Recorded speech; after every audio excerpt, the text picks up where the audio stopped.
Prosseguindo com a explicação dos exercícios, nós paramos aí agora no exercício número 3 da página 31. Leia esta oração e identifique o sujeito e os núcleos do sujeito.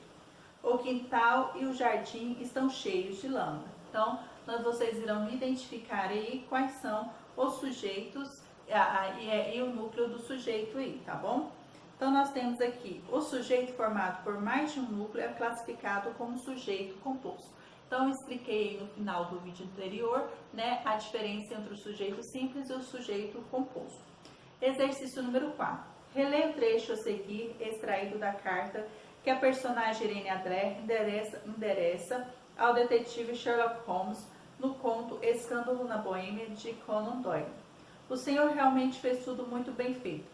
Enganou-me totalmente até o momento do alarme de incêndio. Não desconfiei de nada, mas então, quando percebi que havia denunciado a mim mesma, comecei a pensar, já me haviam advertido contra o senhor. Havia vários meses. Disseram-me que se o rei empregasse um detetive, certamente seria o senhor. Irene Adler identifica para o detetive quem a advertiu contra ele ou quem disse a ela que o rei certamente contrataria Holmes. Então, nesse trecho, identifica quem são essas pessoas, aí você vai dizer se sim ou não. B. Observe os verbos da oração destacados em que pessoa elas estão flexionadas. Então, se estão na primeira, segunda ou terceira pessoa, e com qual pessoa elas estão flexionadas aí.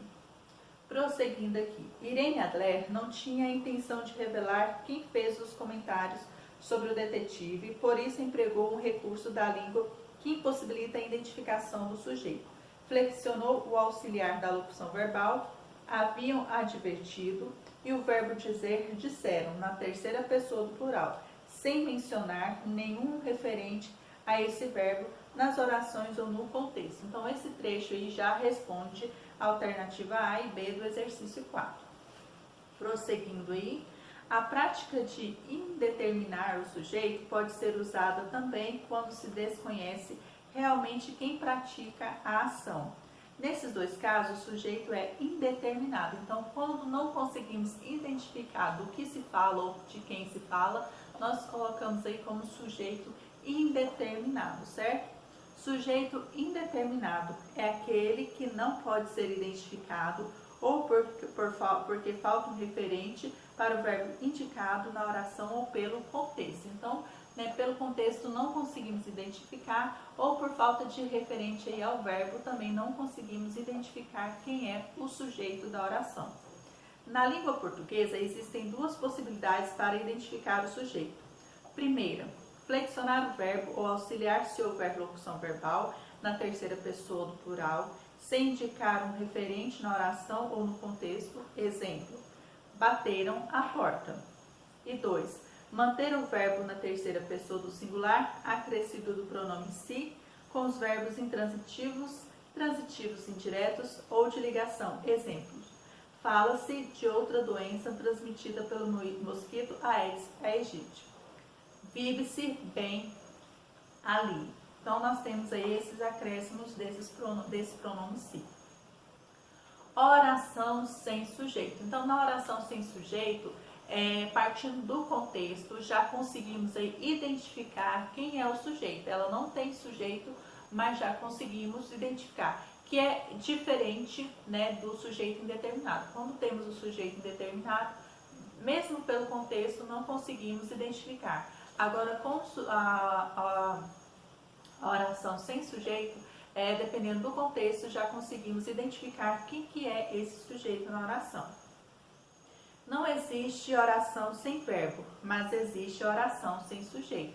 Então, para que a oração, como já foi explicado para vocês, para que a oração ela se torne uma oração, que ela é formada de uma frase. Para que aquela frase se torne uma oração, tem que ter verbo ou uma locução verbal. Então, se não tem verbo nem locução verbal, ela é apenas uma frase, desde que tenha sentido, Então, desde que tenha sentido, ela é uma frase. Então, não tem verbo, não é uma oração.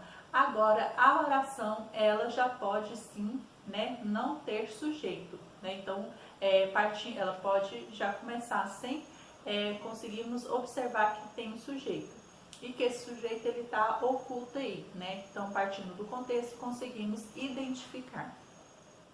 Voltemos à tira do Armandinho. No segundo quadrinho, Armandinho relata um acontecimento. Então, nós temos aqui: choveu, o quintal está cheio de poças de lama.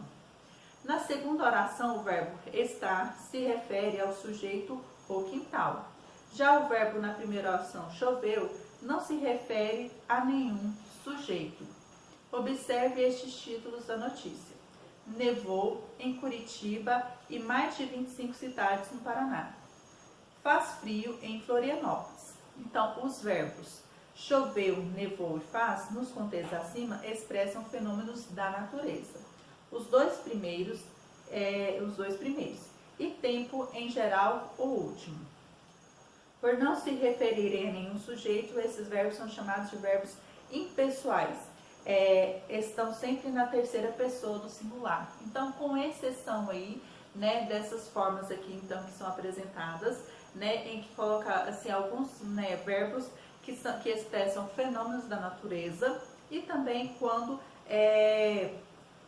os verbos são colocados aí em relação a tempo em geral também. Então, eles são verbos impessoais e estão sempre na terceira pessoa do singular. Então, dessa forma, não consegue identificar aí quem é o sujeito, tá bom? Agora, sujeito e agente e sujeito paciente. Então, nós vamos para a nossa última parte aí, tá, da explicação dos exercícios. Então, o que é sujeito agente e sujeito paciente? Para concluir nosso estudo sobre sujeito, leia o título e o subtítulo de uma notícia publicada num site de notícias. Capivara é resgatada dentro do mar na praia do Morro do Guarapari. Animal foi avistado e em seguida salvo pelo guarda-vidas que trabalham na praia.